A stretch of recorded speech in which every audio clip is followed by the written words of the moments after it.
Vamos então à matéria especial da semana. Observatório do Esporte. Confira a reportagem da semana. Um tema em debate. A Catalunha, comunidade autônoma situada a nordeste da Península Ibérica, vem tomando conta dos noticiários nos últimos dias. Em uma consulta popular informal que ocorreu no último dia 9, mais de 80% dos votantes mostraram ser a favor da independência da região. Vale lembrar que apenas 2 milhões compareceram à votação numa região com cerca de 7 milhões e meio de habitantes. A região que abriga o Futebol Clube Barcelona vem lutando pela sua independência do governo central há muito tempo, e o time azul-grená sempre foi um forte aliado. Durante a Guerra Civil Espanhola, que culminou numa ditadura de 30 anos do general Francisco Franco, o Barcelona, como reflexo da região, sofreu muito. O correspondente do jornal Diário Esporte no Brasil, Marcelo Beckler, explica o que aconteceu na Guerra Civil. Mas a relação com a Catalunha veio muito em função do que aconteceu a partir de 1930, quando teve a Guerra Civil Espanhola, que o Barcelona era basicamente uma região que era a favor da República, né, e não da monarquia. E os dirigentes do Barcelona também. Então, claro que já existia uma relação entre Barcelona e Catalunha, mas se tornou mais forte a partir do momento que o presidente do Barcelona naquela época, o Josep Sunyol, ele foi morto pela Guarda Civil Espanhola e a partir daí o clube passou a ter uma relação muito forte, porque ele foi morto defendendo ali o que ele acreditava ser, como presidente do Barcelona, mas o que ele acreditava ser os interesses da região da Catalunha, da região de Barcelona. Então, a relação começou a ficar muito forte a partir dali. A interferência no futebol do Barcelona durante a ditadura do general Franco era corriqueira. Houve episódio em que generais entraram em campo obrigando o clube catalão a ser derrotado pelo Real Madrid. Interferências em assuntos internos ao clube também aconteciam, como diz Marcelo. A contratação do Di Stéfano pelo Barcelona e pelo Real Madrid, que depois acabou indo jogar no Real Madrid, porque o Franco interviu e disse que o Barcelona deveria sair da jogada. Então, enfim, a relação futebolística sempre foi atrapalhada pela ditadura espanhola. E a relação pessoal é porque as pessoas da cidade viam no Barcelona uma forma de ter ali alguém para defender os seus interesses e de fazer eco por aquilo e de ser sempre um foco de resistência muito forte. Tanto que o Barcelona construiu o Camp Nou durante a ditadura, ele ficou pronto em 1957, no auge da ditadura franquista, e era o ponto da Catalunha que era permitido falar o catalão. Até nas escolas ele foi proibido durante algum tempo. O clube se torna uma ilha de catalanismo na Espanha, reforçando a sua identidade com a população local. Quem explica isso é o historiador da Universidade de São Paulo, Victor de Leonardo Fígols. O Barcelona se torna um lugar de identificação. Franco também proibiu a língua catalã de ser falada em espaços públicos. O único lugar que era falado era dentro dos estádios. No caso, o estádio do Barcelona. Franco, por exemplo, criou medidas para regulamentar todo o esporte, desde a mudança do campeonato da Copa do Rei para a Copa Generalíssimo, até a mudança do nome do Barcelona. Futebol Clube Barcelona, em inglês, foi escrito Clube de Futebol Barcelona, em castelhano. O escudo do Barcelona tinha a bandeira da Catalunha e foi retirado para colocar a bandeira da Espanha. Isso só foi voltar depois do fim da ditadura. Então, esses momentos de crise política, o clube se aproxima com a identidade catalã. Muitos dirigentes reforçaram a identidade catalã do clube, como Narcís de Carreras, que criou a frase "Barcelona é mais que um clube". A frase acabou virando um slogan da equipe. Durante a comemoração do centenário do clube, da década de 90, houve mais comemorações cívicas catalãs do que comemorações para o próprio Barcelona. A partir do ano de 2010, a torcida inicia uma nova forma de manifestação, cantando gritos de independência sempre aos 17 minutos e 14 segundos de jogo. Isso é uma clara referência ao ano de 1714, quando um levante separatista catalão foi sufocado pelo governo de Bourbon durante a Guerra da Secessão. Além disso, jogadores símbolos dos últimos anos reforçam essa identidade, como exemplifica Victor Figols. O Guardiola assume o comando técnico do Barcelona em 2009, porque o Guardiola, ele veio da base do Barcelona, ele é catalão, ele defende a Catalunha independente, então ele começa a usar os jogadores da base, principalmente jogadores catalães. Um pouquinho antes, em 98, a gente tem dois jogadores símbolos de um catalanismo começando a jogar profissionalmente pelo clube, que é o Carlos Puyol e o Xavi Hernández. São os dois que o clube segura no final da década de 90, não vende para nenhum outro clube, e que ganham notoriedade nos anos 2000 como os símbolos de uma identidade catalã. Tiago Arantes é correspondente da ESPN na Espanha e conta que é preciso estar preparado para cobrir o Barcelona. Todos os comunicados do estádio são em catalão, no Camp Nou são em catalão, todos os comunicados internos do clube, os assessores do clube entre eles falam catalão, que é uma forma que eles têm aqui de reforçar essa identidade catalã. Apesar de não existir uma posição oficial pró-Catalunha atualmente, o Barcelona possui uma cultura e identidade totalmente ligada à causa catalã. O Barcelona ele foi, durante muito tempo, uma das ilhas do catalanismo, desse movimento pró-Catalunha na época do Franco, que foi uma época em que o general Franco governou aqui a Espanha, e ele, de uma forma impositiva, né, ele baniu o catalão das escolas, por exemplo, enfim. E o Barcelona era uma maneira que os catalães utilizavam o estádio e o clube, enfim, para girar em torno disso. Oficialmente, o clube não se posiciona na questão independentista, mas isso até eu fiz uma entrevista com o presidente do Barcelona em março desse ano, logo depois que ele assumiu, meses depois dele assumir o cargo, o José Maria Bartomeu, e ele disse que o clube não se posiciona e não se posicionaria na questão independentista, mas ele também disse que o clube é extremamente ligado às origens catalãs. Enfim, por mais que não se pronuncie oficialmente, o Barcelona é um clube muito ligado, sim, a cultura e a identidade da Catalunha. Para Marcelo Beckler, os jornais espanhóis não possuem um posicionamento forte em relação a apoiar ou ser contra a independência da Catalunha. Porém, existe uma diferença entre a abordagem dos jornais de Barcelona e dos jornais de Madrid. Tiago Arantes fala como funciona essa abordagem. É no tratamento que eles dão à questão, né? Os jornais de Barcelona, sempre que se referem a esse tema, referem-se ao tema como falando da vontade do povo catalão de ser independente, falando em que no futuro isso pode acontecer, enfim, alguns deles já em outros momentos, não agora, mas em outros momentos já pleitearam quais seriam as opções do Barcelona para um futuro fora da Liga Espanhola ou com a Catalunha independente, como ficariam as coisas. E os jornais de Madrid tratam de uma forma mais estéril, assim, eles não entram muito nessa questão e tentam ver isso de uma forma mais distanciada.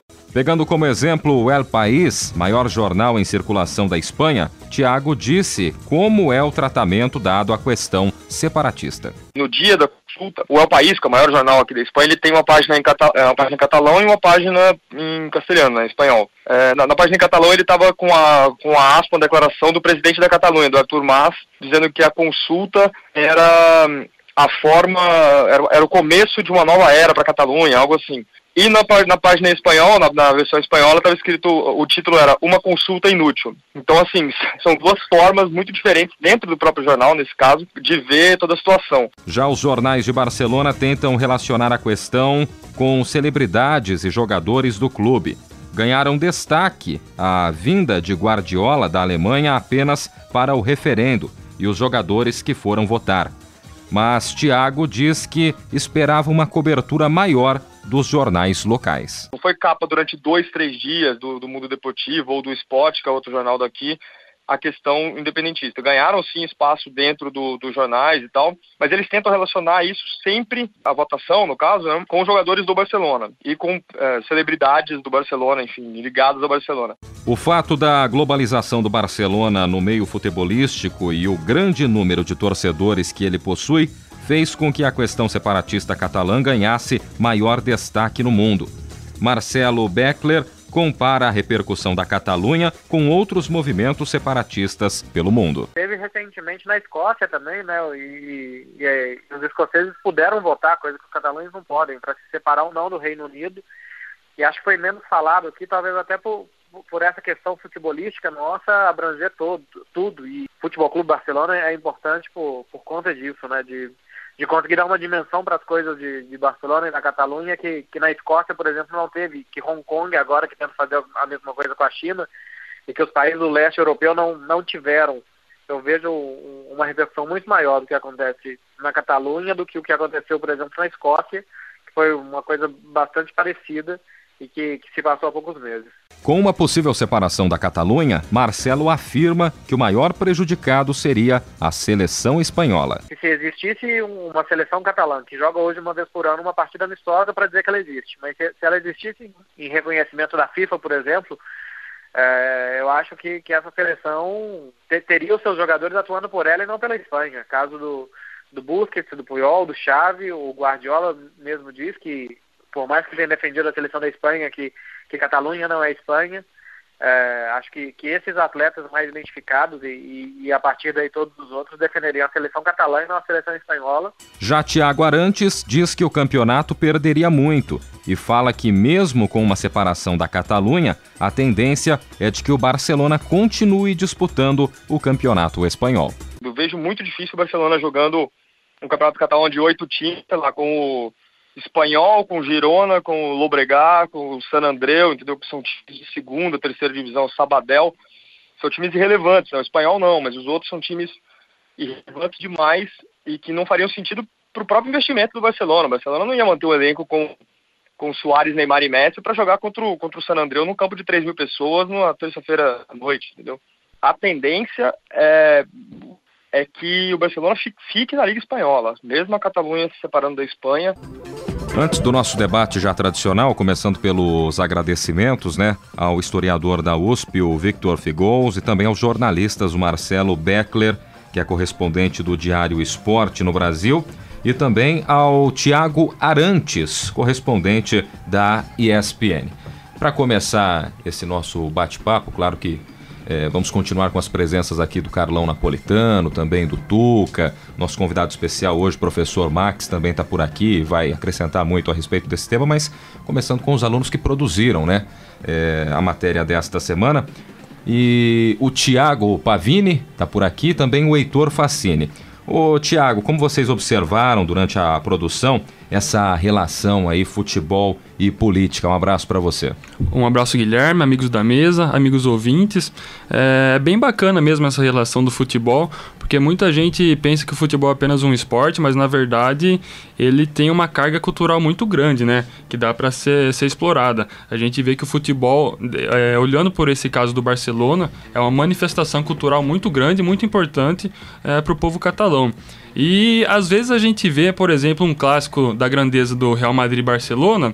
Às vezes eu penso que ele é reduzido apenas a um jogo entre personagens, entre Messi e Cristiano Ronaldo, que estão no auge. Quando na verdade o jogo mesmo, a questão cultural do jogo é deixado em segundo plano. Eu acho que tem que ser explorado mais esse aspecto, que tem toda uma carga cultural, esse embate entre Barcelona e Real Madrid. Então a gente vê aí que o futebol tem essa importância. Não é apenas utilizado como uma política de pão e circo, como muitos comentam. Então, recentemente a gente fez uma matéria sobre a relação do futebol e ditadura aqui no Brasil. O Heitor vai falar um pouquinho mais, mas a gente notou que o futebol era extremamente utilizado pela ditadura como uma plataforma para fazer propaganda do regime político, Então a gente tem que analisar certinho o futebol como uma manifestação cultural também. Gostaria de chamar a atenção também para um aspecto. Nós fizemos um exercício de futurologia com os nossos entrevistados, analisando com a possível separação da independência da Catalunha e uma saída do Barcelona do Campeonato Espanhol. Que, na verdade, realmente o campeonato perderia em muito com a saída do Barcelona, porque, na verdade, o Campeonato Espanhol é um time de 2 times apenas, Real Madrid e Barcelona. Se saísse o Barcelona, então ficaria um campeonato totalmente monótono. E, para fechar minha fala, mais uma questão cultural. A gente andou pesquisando aqui nos bastidores, quando o Marcelo disse sobre a construção do Camp Nou, o estádio do Real Madrid também tem uma carga histórica, Na verdade, o Santiago Bernabéu foi um personagem do Real Madrid, ele foi um ex-atleta, ex-presidente, mas antes disso ele foi um soldado que lutou ao lado das tropas franquistas, Então, os próprios 2 estádios possuem essa carga cultural muito importante que a gente deve levar em consideração.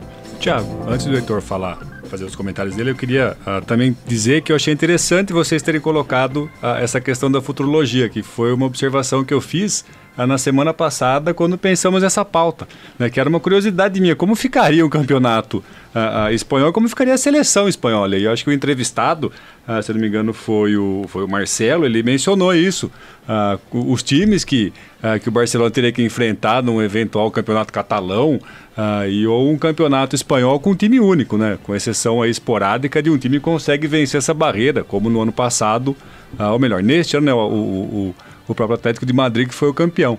Então acho que ficou interessante essa observação para o ouvinte ter uma ideia de como ficaria um eventual campeonato catalão e um campeonato espanhol com essa divisão. O professor Carlos Napolitano, só para falar, a gente acabou nem colocando na matéria, porque senão ia ficar muito extenso, mas eles deram algumas sugestões de até algumas formas que alguns jornais esportivos falaram que se por acaso o Barcelona realmente saísse da Liga Espanhola.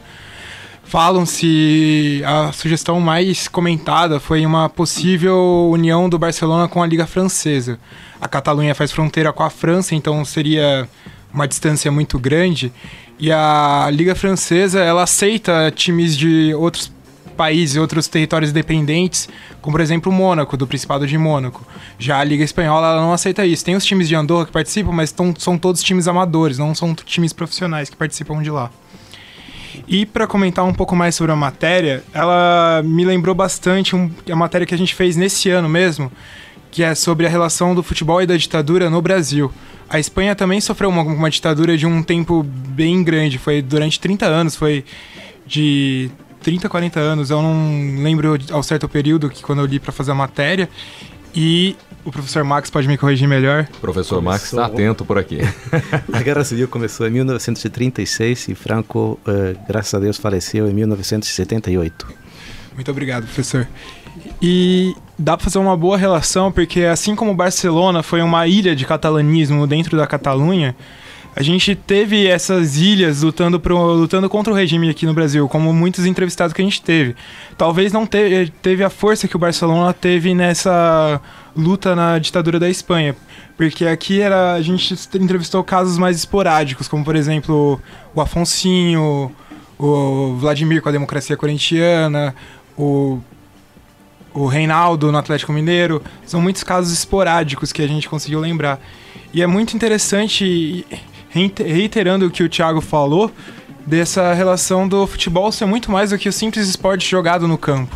É uma carga histórica muito maior. Não é Real Madrid e Barcelona não é simplesmente Messi versus Cristiano Ronaldo. É um clube que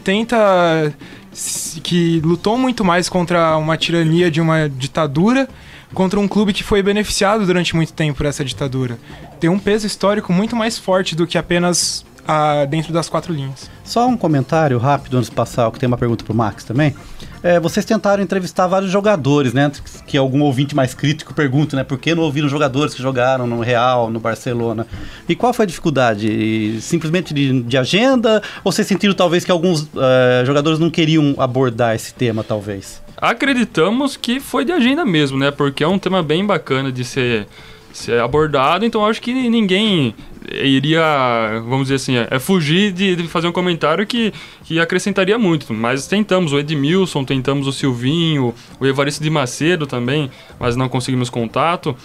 O Rivaldo também tentamos, mas infelizmente por questões de agenda, não por má vontade deles, acreditamos que não foi por causa disso. Nossas pautas são semanais, né? Então durante a semana existe conflito de agenda. Agradecer ao Silvinho que ele não pôde responder a entrevista com a gente, porque ele estava muito corrido. Ele é técnico do Corinthians. Na terça-feira ele viajou para Belém do Pará por causa do jogo do Goiás. E agradecer a ele que ele não pôde responder a entrevista, mas ele foi muito educado e falou que em outra oportunidade ele pode estar até conversando, mas nessa semana estaria muito corrido para ele. Tá okay. Ligamos até no gabinete do Romário em Brasília, mas também não conseguimos tentando contato, né? Certo. Mas que bom, né? Que pelo menos o Silvinho, e fica o registro aí, educação é importante, cabe em qualquer situação. Você está no Observatório do Esporte, sintonizado em 105,7. Antes, então, da gente passar a bola também para o professor Max, que vai acrescentar bastante a respeito desse tema. Pois não, Tuca? Max, uma questão, né? Sempre a gente fala assim, essa questão de elementos culturais da Catalunha, e sempre se fala do idioma, né? A relação da Guerra de Secessão, mas quais outros elementos que a gente não conhece que você nomearia como elementos da cultura catalã? Marcos, antes de responder essa pergunta, eu vou fazer uma relacionada que o Heitor acabou de falar sobre a relação da política com o futebol. E na chamada matéria, o Guilherme falou sobre uma interferência de generais num jogo, e você cochichou aqui com a gente o resultado. Achei interessante o nosso ouvinte saber.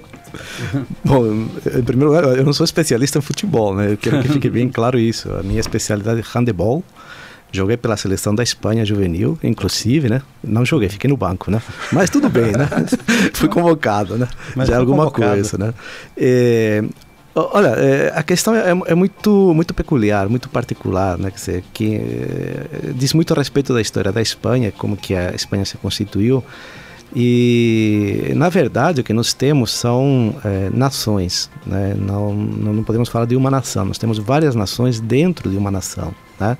Quando a gente fala nação, implica em falar que há toda uma tradição, costumes, língua, forma de pensar, forma de agir, que é peculiar a uma região, né? Que pela nossa história vem desde o século XI, século XII, né? Que já é uma coisa muito antiga, né? Agora, o que é ser catalão, né?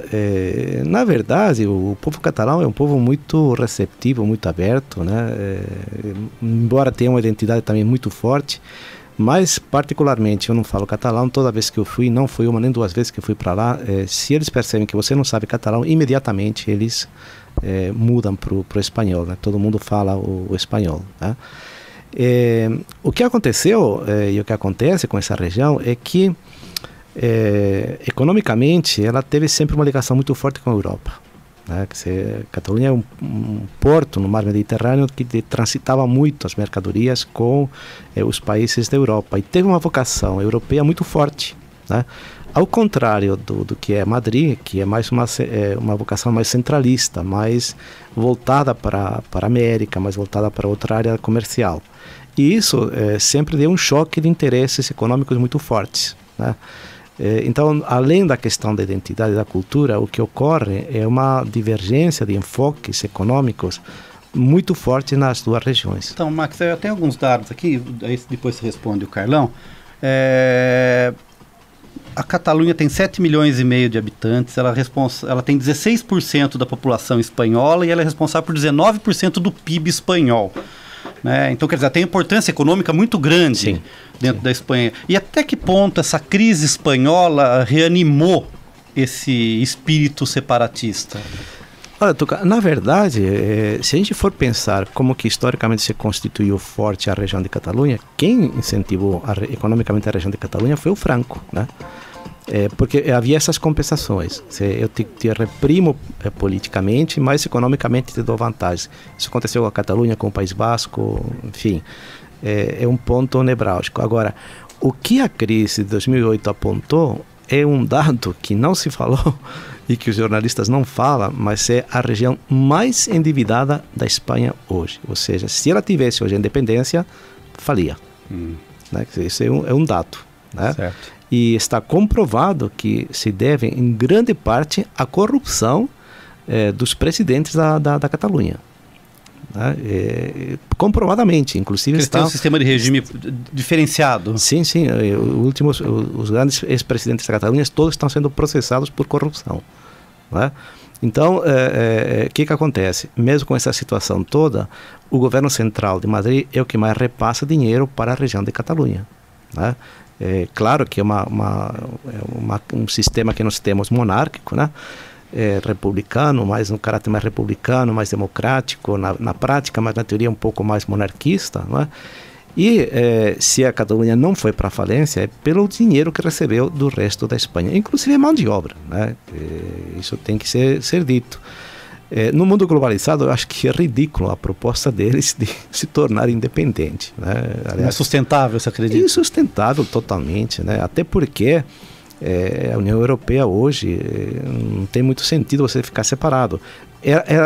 Tinha muito sentido, por exemplo, quando eu estava lá e era jovem e eu apoiava o movimento da Catalunha, como apoiava o movimento do País Basco, porque era ir contra a ditadura. Então, naquele momento fazia muito sentido, sim. Mas depois que você tem uma democracia, né, que é um sistema democrático que está amplamente contemplado em todos os seus interesses. Veja, na Catalunha você não pode ser professor se você não é catalão. Você não pode ser policial se você não é catalão. Você não pode ocupar um cargo público se você não é catalão. Né? Na democracia pós-franquista houve uma reafirmação da identidade catalã. Total, né? Inclusive com o reconhecimento da língua e tudo mais. Mas, Max, parece ser um paradoxo, porque o catalão é republicano, contra a monarquia. E como que tem privilégios assim em relação à nacionalidade catalã? Não é que eles são contra a monarquia. Veja, Carlos, a monarquia foi uma solução encontrada depois da morte de Franco. Né? Quer dizer, quando o Franco morre, né? E a gente teve certeza disso depois de 4 dias, né? Quer dizer, porque ele morreu mesmo. Que ele morreu mesmo, né?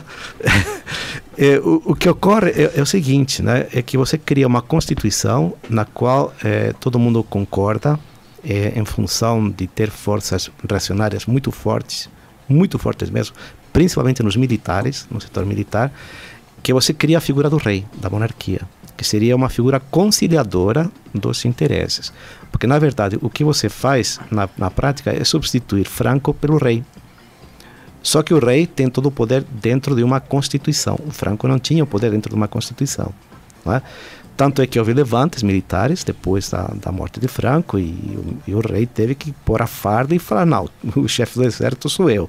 Né? Não é mais ninguém, todo mundo para casa, né? Todo mundo voltou para casa. Né? Mas o que de fato aconteceu é que, mesmo dentro da monarquia, se deu liberdade. Então, o País Basco conseguiu liberdade, né?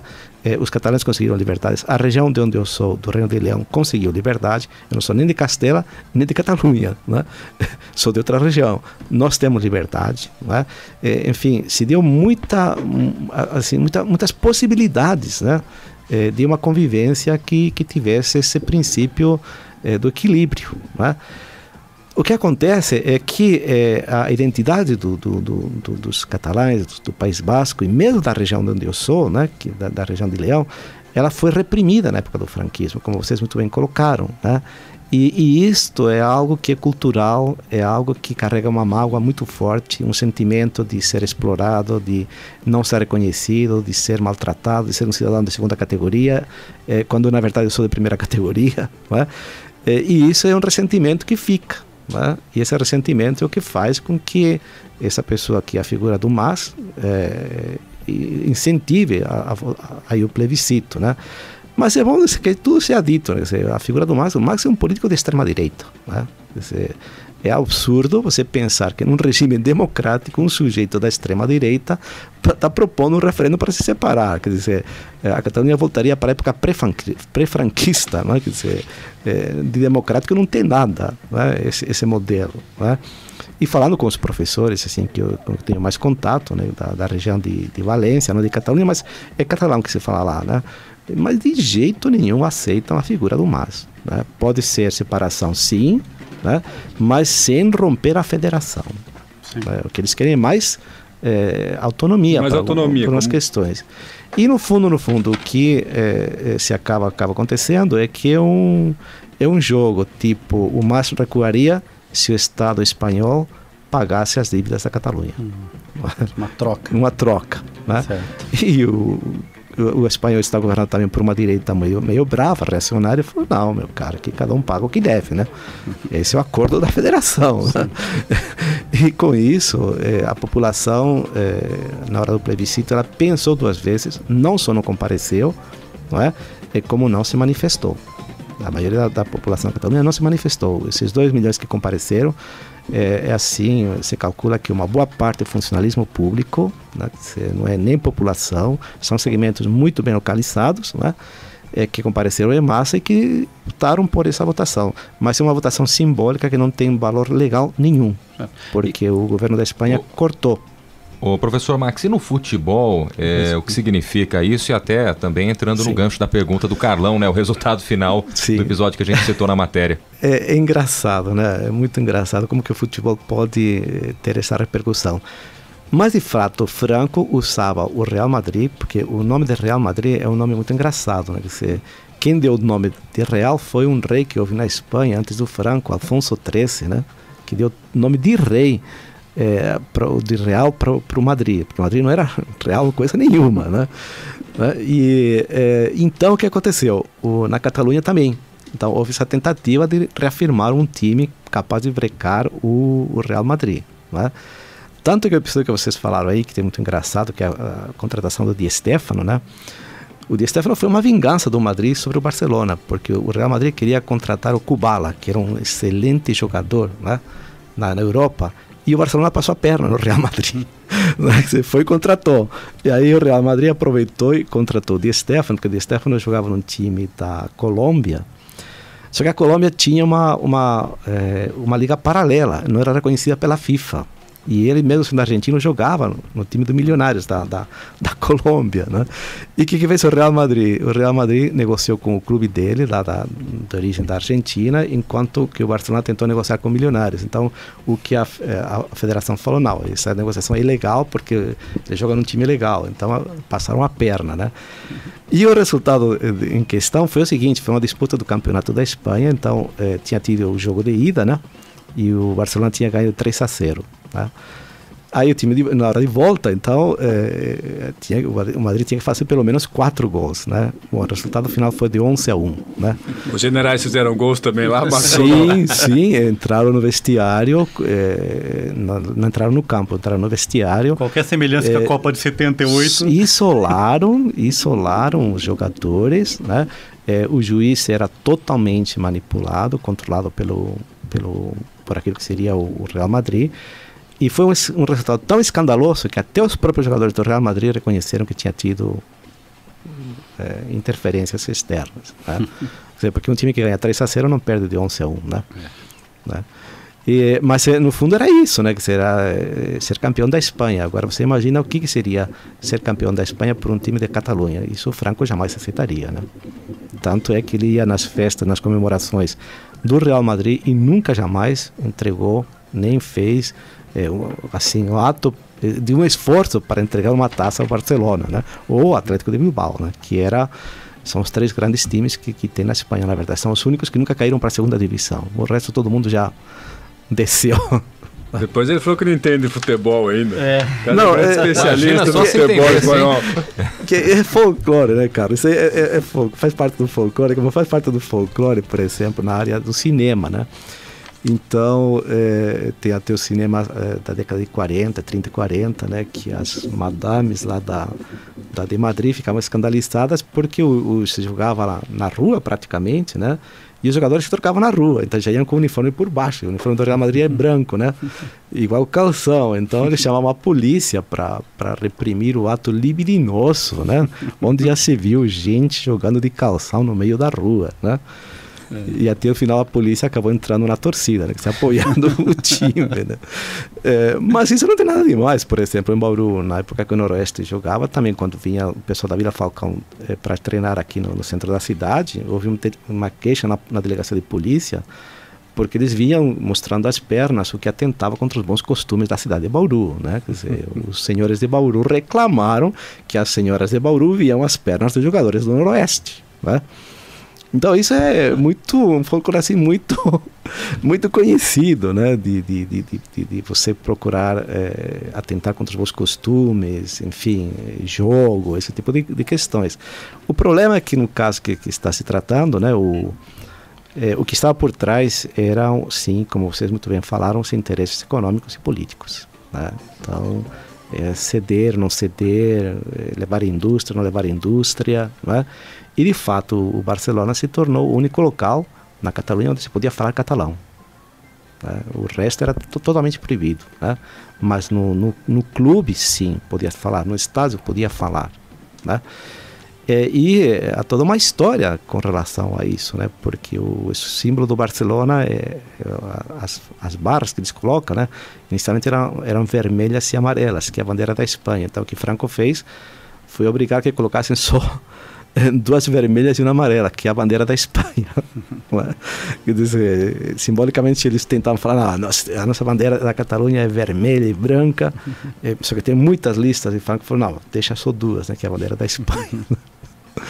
Uma forma de pressão.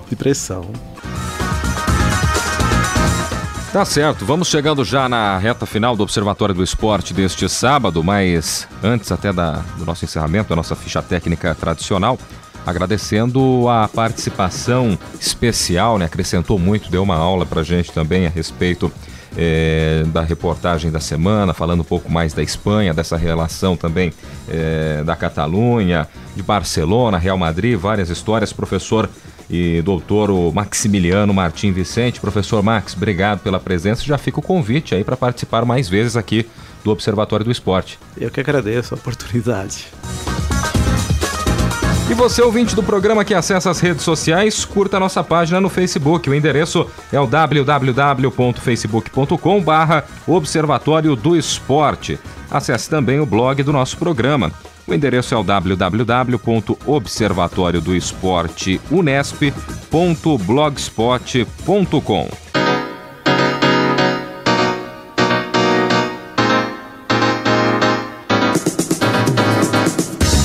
O Observatório do Esporte deste sábado fica por aqui. Teve a apresentação de Guilherme Dias, com os comentários de Carlo Napolitano e Tuca Américo, equipe de reportagem de Fernando Martins, Lucas Rueles, Heitor Facini, Thiago Pavini, Vitor Almeida, Vinícius Passarelli e André Magalhães. Direção de Fábio Fleury, produção técnica de Paulo Pepa. O Observatório do Esporte é um projeto de extensão universitária financiado pela PROEX, a Pró-Reitoria de Extensão da Unesp. Um grande abraço e até a próxima semana. Observatório do Esporte, informação além das 4 linhas.